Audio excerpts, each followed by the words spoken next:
Buenas, yo me llamo Beatriz Beltrán Lafable. Mi nombre es Mayala Saleto Domínguez y hoy os vamos a presentar nuestro trabajo titulado El abuso económico hacia las personas mayores. Pues en nuestra presentación os hablaremos de la introducción, el objeto de estudio, marco teórico, objetivos e hipótesis, metodología y técnicas de investigación, análisis de resultados y finalmente las conclusiones. Como introducción, explicaros principalmente que el maltrato financiero es uno de los abusos más recientes y menos visibles. Esta puede verse agravada por factores como por ejemplo la digitalización, en el que puede verse afectada su estado emocional, la economía, autonomía, etc. En pueblos como por ejemplo Torremolinos, que mayor parte de la población es envejecida, pues puede ser un problema bastante relevante. Entonces, lo que buscaremos principalmente es analizar este fenómeno como un fenómeno social complejo. En cuanto a nuestro objeto de estudio, nos centramos en el abuso económico hacia personas mayores de 60 años en Torremolinos, tanto de forma presencial como digital. Como primer autor tenemos a Clifford Geertz con su obra Descripción densa, que nos permitirá entender que la cultura es un sistema de significado. Por lo tanto, la antropología no debe buscar leyes, sino que tiene que interpretar lo que las acciones significan. Esto nos permitirá también analizar el abuso económico dentro de su contexto cultural. También ver la importancia de cómo entienden, viven e interpretan los mayores este tipo de abuso y no solo el hecho en sí. En cuanto a Giddens, él habla sobre la seguridad ontológica, que básicamente es una sensación de confianza que necesitamos los seres humanos para vivir con tranquilidad. Y los mayores pierden parte de esta seguridad ontológica cuando todo se vuelve digital y en vez de depender de relaciones sociales empiezan a depender de sistemas impersonales como pueden ser los bancos o aplicaciones que ellos no llegan a entender del todo. Por otra parte, Baudrillard, en la lógica social del consumo, sostiene que el consumo no es únicamente un lenguaje económico, sino que también es un lenguaje simbólico. Entonces, elementos como por ejemplo el dinero podrían representar estatus, autonomía y sobre todo prestigio social. El perder control económico podría implicar también una pérdida de identidad o de reconocimiento.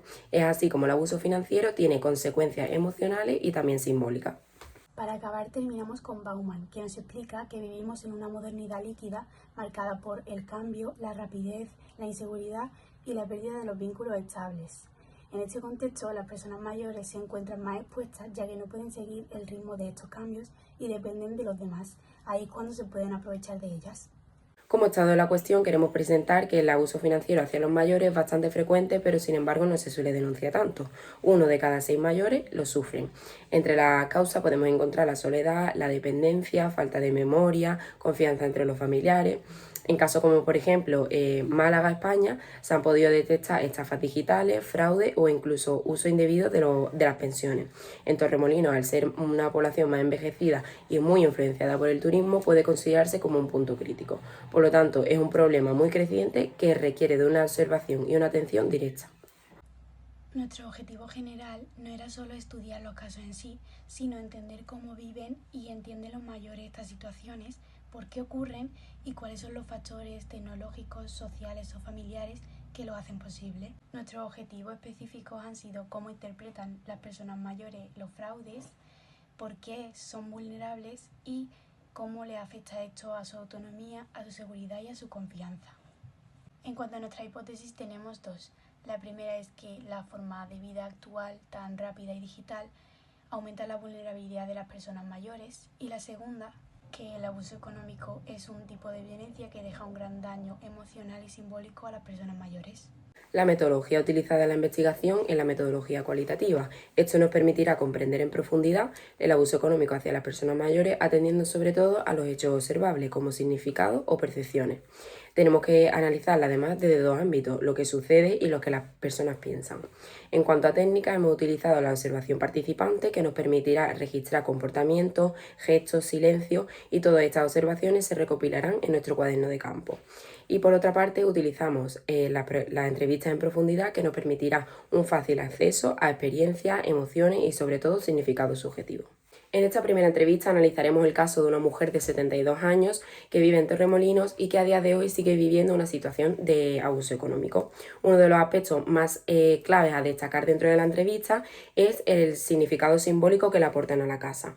Esto es desde la perspectiva de Geertz. Geertz nos dice que únicamente no podemos ver la casa como un bien material, sino como un elemento totalmente lleno de valores culturales y sobre todo emocionales.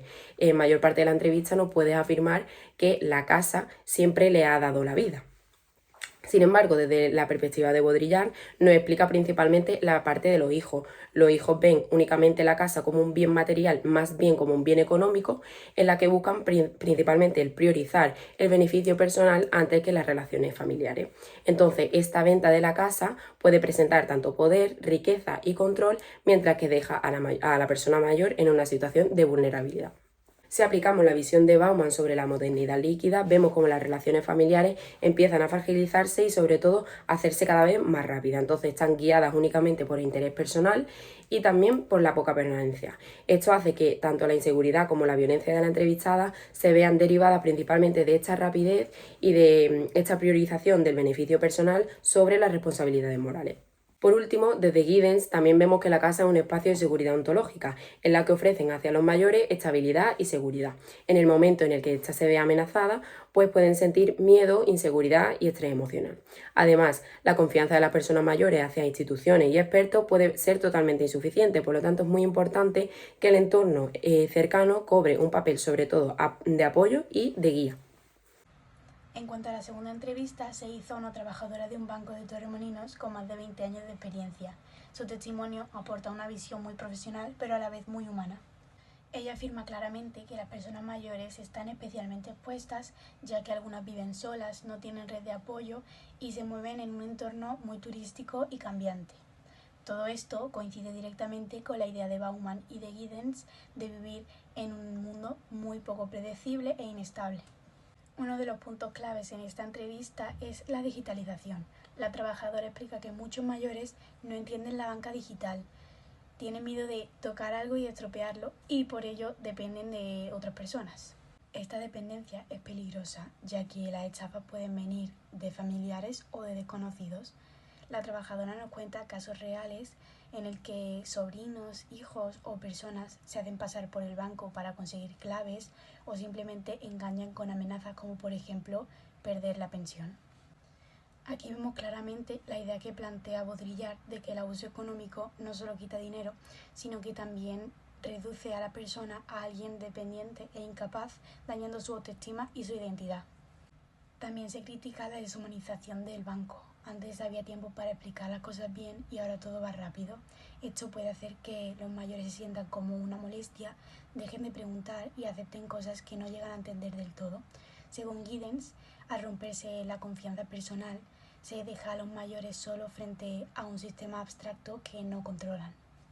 Para concluir, este trabajo demuestra que el abuso económico hacia las personas mayores no es un hecho aislado, sino que depende de varios factores como la digitalización, la soledad, la pérdida del trato humano y la confianza excesiva en sistemas que no se llegan a comprender del todo.